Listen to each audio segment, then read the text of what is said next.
ಚಪಾತಿ ಅಥವಾ ಪೂರಿ ಜೊತೆಗೆ ಸವಿಲಿಕ್ಕೆ ಒಂದು ಒಳ್ಳೆ ಗ್ರೇವಿ ಅಂದರೆ ಮಟರ್ ಮತ್ತು ಪನ್ನೀರ್ನ ಗ್ರೇವಿ. ಅದನ್ನು ಹೋಟೆಲ್ ಸ್ಟೈಲಲ್ಲಿ ಹೇಗೆ ಮಾಡೋದು ಅಂತ ಇವತ್ತಿನ ರೆಸಿಪಿನಲ್ಲಿ ನೋಡೋಣ. ನಮಸ್ಕಾರ ವೀಕ್ಷಕರೇ, ನಾನು ಸಾನಿ ಸಚಿನ್. ನಿಮ್ಗೆಲ್ಲರಿಗೂ ದ ಬೋರ್ಕಸ್ ಚಾನೆಲ್ಗೆ ಸ್ವಾಗತ. ಹೋಟೆಲ್ ಸ್ಟೈಲ್ನಲ್ಲೇ ಮಟರ್ ಪನ್ನೀರ್ನ ಸುಲಭವಾಗಿ ಹೇಗೆ ಮಾಡೋದು ಅಂತ ಇವತ್ತು ಹೇಳಿಕೊಡ್ತಾ ಇದ್ದೇನೆ. ಬನ್ನಿ ರೆಸಿಪಿನ ಶುರು ಮಾಡೋಣ. ರೆಸಿಪಿ ಮಾಡುವಾಗ ಅದಕ್ಕೆ ಸಂಬಂಧಪಟ್ಟಂತಹ ಕೆಲವು ಟಿಪ್ಸ್ಗಳನ್ನು ಕೂಡ ಹೇಳಿದ್ದೇನೆ. ಸೊ ವಿಡಿಯೋನ ಪೂರ್ತಿಯಾಗಿ ನೋಡಿ, ತುಂಬ ಚೆನ್ನಾಗಿ ಬರ್ತದೆ ಮಟರ್ ಪನ್ನೀರ್ ಗ್ರೇವಿ. ವೀಕ್ಷಕರೇ, ನಮ್ಮ ವಿಡಿಯೋಸ್ ಎಲ್ಲ ನಿಮಗೆ ಇಷ್ಟ ಆಗ್ತಾ ಇದ್ರೆ ಲೈಕ್ ಮಾಡಿ, ಗೆಳೆಯರೊಂದಿಗೆ ಅದನ್ನು ಹಂಚಿಕೊಳ್ಳಿ, ಹಾಗೂ ನಿಮ್ಮ ಅಭಿಪ್ರಾಯಗಳನ್ನು ನಮ್ಮ ಕಾಮೆಂಟ್ನಲ್ಲಿ ಹಾಕಿ, ಹಾಗೂ ನಮ್ಮ ಚಾನೆಲ್ನ ಸಬ್ಸ್ಕ್ರೈಬ್ ಮಾಡೋದನ್ನು ಮರಿಬೇಡಿ. ಬನ್ನಿ ಈಗ ಮಟರ್ ಪನ್ನೀರ್ ಗ್ರೇವಿನ ಮಾಡೋಣ.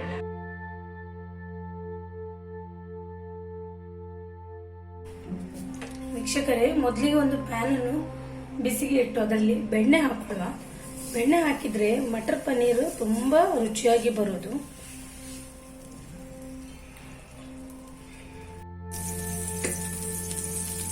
ಈಗ ಬೆಣ್ಣೆ ಕರಗ್ತಾ ಇದ್ದಂಗೆ ನಾವು ಇಲ್ಲಿ 3 ಮೀಡಿಯಂ ಗಾತ್ರದ್ದು ಈರುಳ್ಳಿನ ನಾನು ತುಂಡು ಮಾಡಿ ಇಟ್ಕೊಂಡಿದ್ದೇನೆ. ಅದನ್ನು ಹಾಕಿ ಸ್ವಲ್ಪ ಕೆಂಪಗೆ ಹುರ್ಕೊಳ್ಳುವ. ನಾನಂದ್ರೆ ಇದನ್ನು ತುಂಬ ಚಿಕ್ಕದಾಗಿ ಕತ್ತರಿಸಲಿಲ್ಲ, ಈಗ ದೊಡ್ಡ ದೊಡ್ಡ ಹೋಳುಗಳನ್ನೇ ಕತ್ತರಿಸಿ ಇಟ್ಟಿದ್ದೇನೆ. ಇದನ್ನು ಸ್ವಲ್ಪ ನಾವು ಹುರ್ಕೊಂಡು ಕೆಂಪಾಗಿ ಹುರ್ಕೊಂಡು ಆಮೇಲೆ ಇದನ್ನು ರುಬ್ಲಿಕ್ಕಿದೆ ಮಸಾಲೆ ಮಾಡಲಿಕ್ಕೆ.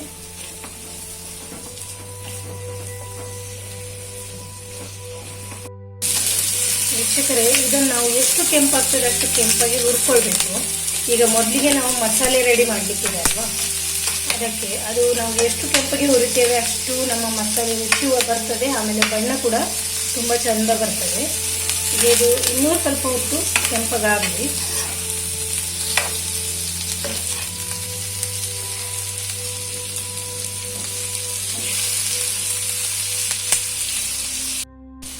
ಈಗ ಇದಕ್ಕೆ ನಾನು 2-3 ತುಂಡು ಶುಂಠಿನ ಹಾಕ್ತಾ ಇದ್ದೇನೆ, ಹೀಗೆ ಉದ್ದಕ್ಕೆ ಕಟ್ ಮಾಡಿ. ಆಮೇಲೆ ಒಂದು 7-8 ಎಸಳು ಬೆಳ್ಳುಳ್ಳಿನ ಸಹ ಸೇರಿಸ್ತಾ ಇದ್ದೇನೆ. ಈಗ ಒಂದು ದೊಡ್ಡ ಟೊಮೆಟೊನ ದೊಡ್ಡದಾಗಿ ಹೆಚ್ಕೊಂಡು ಇಟ್ಟಿದ್ದೆ, ಅದು ಸಹ ಸೇರಿಸ್ಕೊಳ್ಳುವ. ಇದು ಸಹ ಸ್ವಲ್ಪ ಬಾಡಲಿ.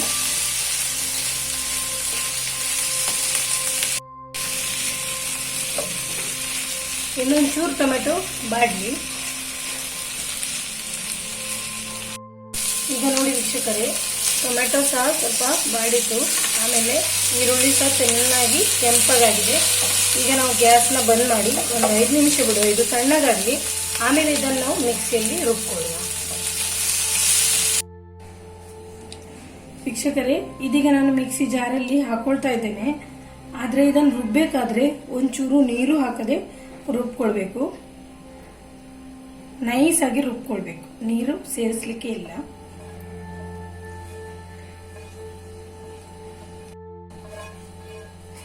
ನೀರು ಸೇರಿಸಿದ್ರೆ ನಾವು ಮಸಾಲೆನ ಇನ್ನೊಮ್ಮೆ ಬೇಯಿಸ್ಲಿಕ್ಕಿದೆ, ಆವಾಗ ಅದು ಮುಖದ ಮೇಲೆಲ್ಲ ಲಟ್ಟುತ್ತದೆ. ಆಮೇಲೆ ಕನ್ಸಿಸ್ಟೆನ್ಸಿ ಕೂಡ ಚೆನ್ನಾಗಿ ಬರುವುದಿಲ್ಲ. ನೀವು ರೆಸ್ಟೋರೆಂಟಲ್ಲೆಲ್ಲ ನೋಡಿರ್ಬೋದು ಮಟರ್ ಪನ್ನೀರ್ ಎಷ್ಟು ಗಾಢವಾಗಿರ್ತದೆ ಅದರ ಗ್ರೇವಿ. ನಾವು ಅದು ಅದೇ ಕನ್ಸಿಸ್ಟೆನ್ಸಿ ತರಬೇಕಂದ್ರೆ ನೀರೆಲ್ಲ ಜಾಸ್ತಿ ಸೇರಿಸಲೇಬಾರ್ದು. ಈಗ ಇದನ್ನು ಹಾಗೆಯೇ ನಾನು ನೀರು ಹಾಕದೆ ನುಣ್ಣಗೆ ನೋಡಿ ವೀಕ್ಷಕರೇ, ಮಸಾಲೆ ನೋಡಿ ನೈಸಾಗಿ ರುಬ್ಬಿದೆ, ನೀರು ಹಾಕದೇನೆ ನೋಡಿ. ಈಗ ನಾವು ಮಟರ್ ಪನ್ನೀರ್ನ ಮಾಡೋಣ. ನೋಡಿ ವೀಕ್ಷಕರೇ, ಈಗ ದೊಡ್ಡ ಕಡಾಯಿನ ಬಿಸಿಗೆ ಇಟ್ಟಿದ್ದೆ, ಅದರಲ್ಲಿ ಸ್ವಲ್ಪ ಬೆಣ್ಣೆನ ಹಾಕೊಳ್ಳುವ. ಇದಕ್ಕೆ ನಾವು ಬೆಣ್ಣೆನೇ ಬಳಸಿದ್ರೆ ಒಳ್ಳೆಯದು. ಎಣ್ಣೆ ಕೂಡ ಬಳಸ್ಬೋದು ಬೆಣ್ಣೆ ಇಲ್ಲ ಅಂತಂದ್ರೆ, ಆದ್ರೆ ಹೋಟೆಲ್ ತರಾನೇ ಟೇಸ್ಟ್ ಬರ್ಬೇಕಂದ್ರೆ ನಾವು ಬೆಣ್ಣೆನೇ ಬಳಸಿದ್ರೆ ಒಳ್ಳೆಯದು.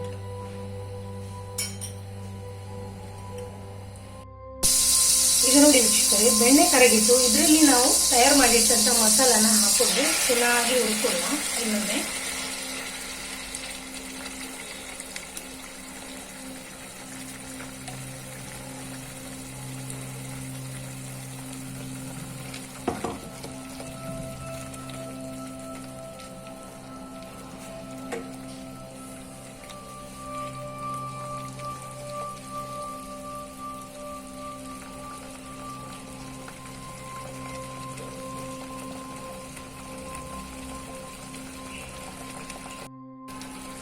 ನೋಡಿ ವೀಕ್ಷಕರೇ, ಇದನ್ನೀಗೆ ಸ್ವಲ್ಪ ತಿರುಗ್ತಾ ಇರುವ. ಈಗ ನೋಡಿ, ನಾವು ನೀರು ಹಾಕಿಲ್ಲ, ಅದರಿಂದ ಇದು ಮುಖಕ್ಕೆ ರಟ್ತಾ ಇಲ್ಲ, ಇಲ್ಲಾಂದ್ರೆ ಇದು ತುಂಬ ಜೋರಾಗಿ ಮುಖದ ಮೇಲೆ ರಟ್ಟುತ್ತೆ. ಈಗ ಅಲ್ಲೇ ಅದು ಚೆನ್ನಾಗಿ ಕುದಿಯುತ್ತೆ ಮತ್ತು ಗಾಢ ಕೂಡ ಆಗ್ತದೆ. ಬೆಣ್ಣೆ ಹಾಕಿದ್ರಿಂದಾಗಿ ಬೆಣ್ಣೆ ಬಿಟ್ಕೊಳ್ಬೇಕು. ಹಾಗೆ ಅಲ್ಲಿ ತನಕ ನಾವು ಹೀಗೆ ಚೆನ್ನಾಗಿ ಬೆರೆಸ್ತಾ ಇರುವ. ಮಸಾಲೆ ಮತ್ತು ಬೆಣ್ಣೆ ಸೇರಿ ಒಳ್ಳೆ ಪರಿಮಳ ಬರ್ತಾ ಇದೆ ಇದು.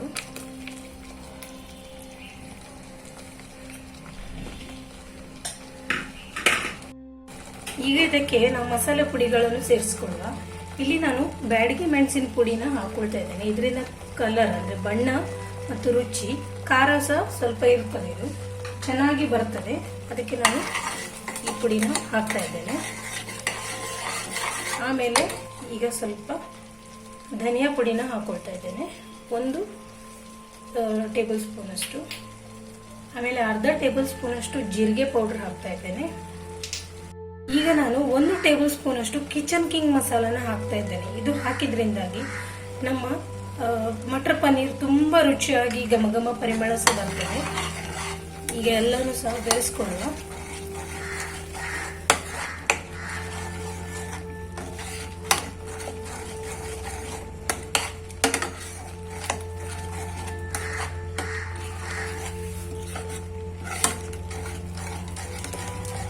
ನೋಡಿ, ಗ್ರೇವಿಯ ಬಣ್ಣ ನೋಡಿ ಎಷ್ಟು ಚಂದ ಬಂತು.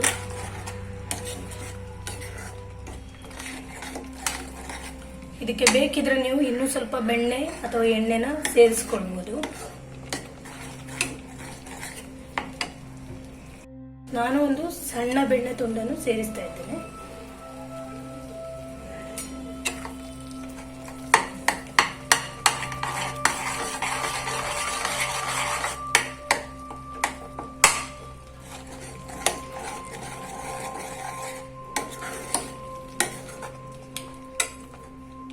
ಇದರಲ್ಲಿ ಮುಖ್ಯವಾದದಂದ್ರೆ ಈ ಗ್ರೇವಿನೇ. ಇದು ಚೆನ್ನಾಗಿ ಬಂದ್ರೆ ನಮ್ಮ ಮಟರ್ ಪನ್ನೀರ್ ಹೋಟೆಲ್ ತರಾನೇ ಆಗುತ್ತೆ. ನೋಡಿ ವೀಕ್ಷಕರೇ, ನಮ್ಮ ಗ್ರೇವಿ ಈಗ ಗಾಢ ಆಯ್ತು.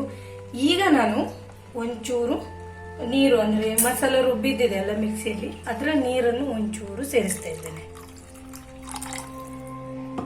ನೋಡ್ಕೊಂಡು ಸೇರಿಸುವ, ಜಾಸ್ತಿ ಬೇಕನ್ಸಿದ್ರೆ ಮತ್ತೆ ಇನ್ನೊಂಚೂರು ಹಾಕ್ಬೋದು.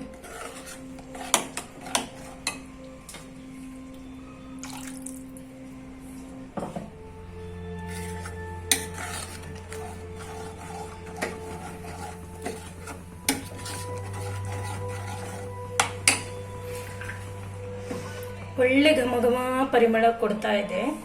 ಈಗ ನಾವು ಬಟಾಣಿನ ಹಾಕಬೇಕು. ನಾನು ನೋಡಿ ಇಲ್ಲಿ ನಿನ್ನೆ ರಾತ್ರಿ ನೆನೆಸಿಟ್ಟಿದ್ದೆ ಬಟಾಣಿ, ಇವತ್ತು ಅದಕ್ಕೆ ಒಂಚೂರು ಉಪ್ಪು ಹಾಕಿ ಚೆನ್ನಾಗಿ ಬೇಯಿಸಿ ಇಟ್ಟಿದ್ದೇನೆ.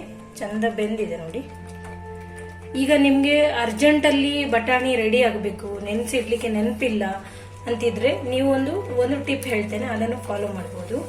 ನಿಮಗೆ ಬೆಳಿಗ್ಗೆ ಈಗ 3-4 ಗಂಟೆ ಬಿಟ್ಟು ಬಟಾಣಿ ರೆಡಿ ಆಗಬೇಕು ಅಂದರೆ ನೀವು ಅದನ್ನು ಸ್ವಲ್ಪ ಉಗುರು ಬೆಚ್ಚಗಿನ ನೀರು ಮಾಡಿಕೊಂಡು ಅದರಲ್ಲಿ ನೆನೆಸ್ಲಿಕ್ಕೆ ಇಡಬೇಕು.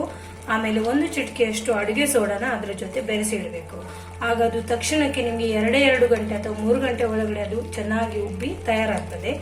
ಆಮೇಲೆ ನಾವು ಅದನ್ನು ಬೇಯಿಸಿ ಇದಕ್ಕೆ ಬಳಸ್ಕೊಳ್ಬಹುದು. ಈಗ ನೋಡಿ, ನಾನು ಬೇಯಿಸಿಟ್ಟಂತಹ ಬಟಾಣಿನ ಸೇರಿಸ್ತಾ ಇದ್ದೇನೆ. ಹಸಿ ಬಟಾಣಿ ಆದ್ರೆ ಹೀಗೆ ಡೈರೆಕ್ಟ್ ಆಗಿ ನಾವು ಸೇರಿಸ್ಕೊಳ್ಬಹುದು.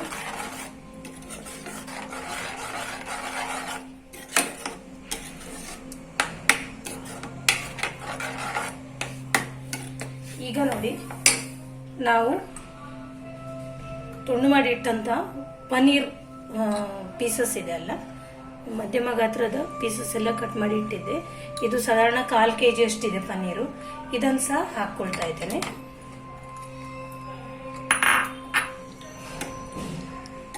ಪನ್ನೀರ್ ನಾವು ಮಾರ್ಕೆಟಿಂದ ತಂದಿದ್ರೆ ಒಂದ್ಸರ್ತಿ ಅದನ್ನು ಚೆನ್ನಾಗಿ ತೊಳೆದು ಆಮೇಲೆ ತುಂಡು ಮಾಡಿ, ಆಗ ಅದು ಫ್ರೆಶ್ ಆಗುತ್ತೆ.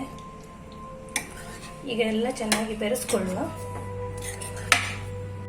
ಈಗ ನೋಡಿ ವೀಕ್ಷಕರೇ, ಪನ್ನೀರ್ ಹಾಕಿದ್ನಲ್ಲ, ಇನ್ನು ನಾವು ಜಾಸ್ತಿ ಹೊತ್ತು ಇದನ್ನು ಕುದಿಸ್ಲಿಕ್ಕಿಲ್ಲ. ಬರೀ 2 ಅಥವಾ 3 ನಿಮಿಷ ಇದನ್ನು ಒಂದು ಸ್ವಲ್ಪ ಬಿಸಿ ಕೊಟ್ಟು ಆಮೇಲೆ ಬಂದ್ ಮಾಡಬೇಕು. ಜಾಸ್ತಿ ನಾವು ಪನ್ನೀರ್ ಕುದಿಸ್ತಾ ಇದ್ರೆ ಅದು ರಬ್ಬರ್ ತರ ಆಗಿ ಹೋಗ್ತದೆ, ಆಮೇಲೆ ರುಚಿ ಅಷ್ಟು ಚೆನ್ನಾಗಿ ಬರುವುದಿಲ್ಲ. ಈ ಸಾಫ್ಟ್ ಆಗೇ ಇರಬೇಕು, ರುಚಿ ಚೆನ್ನಾಗಿ ಬರಬೇಕಂದ್ರೆ ಜಾಸ್ತಿ ಪನ್ನೀರನ್ನು ಬೇಯಿಸಲಿಕ್ಕಿಲ್ಲ. ಈಗ ನಾನು ರುಚಿಗೆ ಬೇಕಾಗುವಷ್ಟು ಉಪ್ಪು ಸೇರಿಸ್ತಾ ಇದ್ದೇನೆ. ಇದನ್ನು ಒಂದ್ಸರ್ತಿ ಬೆರೆಸ್ಕೊಂಡು ಒಂದು 2 ನಿಮಿಷ ಇದನ್ನು ಮುಚ್ಚಿಟ್ಟು ಬೇಯಿಸುವ. ಈಗ ಇದನ್ನು 2 ನಿಮಿಷ ನಾವು ಮುಚ್ಚಿಟ್ಟು ಬೇಯಿಸುವ. ನೋಡಿ ವೀಕ್ಷಕರೇ, 2 ನಿಮಿಷಗಳು ಕಳೆದವು. ಈಗ ಒಮ್ಮೆ ಓಪನ್ ಮಾಡಿ ನೋಡೋಣ. ನೋಡಿ, ನಿಧಾನಕ್ಕೆ ಗ್ರೇವಿ ಚೆನ್ನಾಗಿ ಕುದೀತಾ ಇದೆ. ಈಗ ಸಾಕು. ಒಂದ್ಸರ್ತಿ ಇದನ್ನು ತಿರುಗಿಕೊಂಡು ನಾವು ಗ್ಯಾಸ್ನ ಬಂದ್ ಮಾಡೋಣ. ನೋಡಿ, ಗಟ್ಟಿಯಾಗಿದೆ ಗ್ರೇವಿ.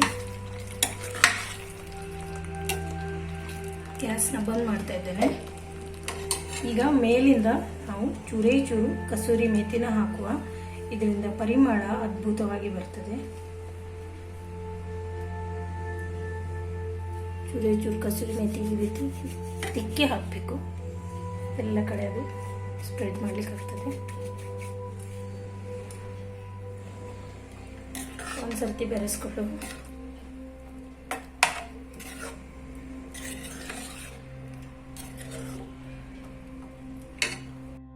ವೀಕ್ಷಕರೇ, ಘಮ ಘಮ ಪರಿಮಳದ ರುಚಿಯಾದಂತಹ ಮಟರ್ ಮತ್ತು ಪನ್ನೀರ್ನ ಗ್ರೇವಿ ಚಪಾತಿ ಜೊತೆಗೆ ಸವಿಲಿಕ್ಕೆ ಸಿದ್ಧವಾಗಿದೆ. ಇದನ್ನು ನಾನು ಬಳಸ್ತಾ ಇದ್ದೇನೆ.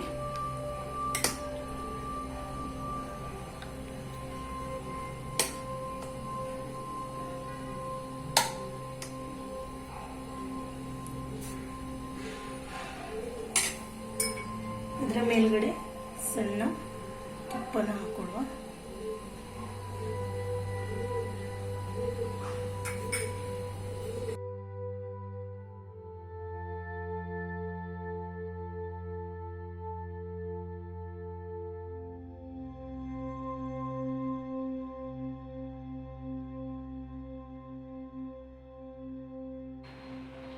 ನೋಡಿ ವೀಕ್ಷಕರೇ, ಚಪಾತಿ, ಮೆದುವಾದ ಚಪಾತಿ ಜೊತೆಗೆ ರುಚಿಯಾದಂತಹ ಮಟರ್ ಮತ್ತು ಪನ್ನೀರ್ನ ಗ್ರೇವಿ ರೆಡಿಯಾಗಿದೆ. ತಿನ್ನಲಿಕ್ಕೆ ತುಂಬಾನೇ ರುಚಿಯಾಗಿ ಬಂದಿದೆ.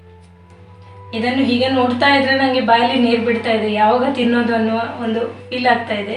ರುಚಿ ನೋಡಿದೆ ನಾನು, ತುಂಬ ಚೆನ್ನಾಗಿ ಬಂದಿದೆ. ನೀವು ಸಹ ಇದನ್ನೊಮ್ಮೆ ಮಾಡಿ ನೋಡಿ, ತುಂಬ ಚೆನ್ನಾಗಿರ್ತದೆ. ವೀಕ್ಷಕರೇ, ಈ ರೆಸಿಪಿನ ನೀವು ಕೂಡ ಒಮ್ಮೆ ಟ್ರೈ ಮಾಡಿ ನೋಡಿ. ತುಂಬ ರುಚಿಯಾಗಿ ಬರ್ತದೆ, ಸುಲಭವೂ ಕೂಡ ಇದೆ. ನಮ್ಮ ಈ ರೆಸಿಪಿ ಇಷ್ಟ ಆಗಿದ್ದಿದ್ರೆ ಲೈಕ್, ಶೇರ್, ಕಮೆಂಟ್ ಮಾಡಿ ಹಾಗೂ ಚಾನೆಲ್ನ ಸಬ್ಸ್ಕ್ರೈಬ್ ಮಾಡೋದನ್ನು ಮರಿಬೇಡಿ. ಮುಂದೆ ಇನ್ನೊಂದು ವಿಡಿಯೋದಲ್ಲಿ ಇದೇ ಥರ ಸೂಪರ್ ಡೆಲಿಷಿಯಸ್ ಆಗಿರುವಂಥ ಈಸಿ ರೆಸಿಪಿಯೊಂದಿಗೆ ಬರ್ತೀನಿ. ಅಲ್ಲಿ ತನಕ take care, bye bye. Thank you for watching.